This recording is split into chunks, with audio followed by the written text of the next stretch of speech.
আসসালামু আলাইকুম এভরিওয়ান। দেশ ও দেশের বাইরে থেকে যেখান থেকে আমার ভিডিওটি দেখছেন, আশা করছি সবাই ভালো আছেন। আলহামদুলিল্লাহ, আল্লাহর শেষ মেহেরবানিতে আমিও ভালো আছি। তো আপনারা দেখতে পাচ্ছেন আমি সাইকেল নিয়ে চলে আসছি শাহজালাল মাজার শরীফে। আমার জীবনের ফার্স্ট এই শাহজালাল মাজার শরীফে আসছি সাইকেল নিয়ে। বাট আমি কোনোদিনও ভাবতে পারিনি যে তেমুখির পাস হয়ে আমি সাইকেল নিয়ে কোনোদিন টাউনে আসবো। তো আজকে চলে আসলাম অলরেডি। তো সবাই দেখতেছেন আমি আসলে সাইকেল নিয়ে আসার অনুভূতিটা অন্যরকমের ছিল। সো সবাই যদি কেউ আসতে চান এইভাবে সাইকেল নিয়ে, তো একটু খেয়াল করে আসবেন, কারণ রাস্তাঘাট অনেক জ্যামও থাকে। তো আমি অনেক রিক্সে আসছি, কারণ আমার জামটা সুবিধা না, বেলটা অনেক সুবিধা ছিল না।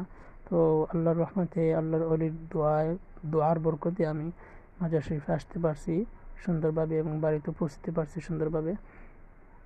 তো সবাই দোয়া করবেন আমার জন্য এবং সবাই ভালো থাকেন।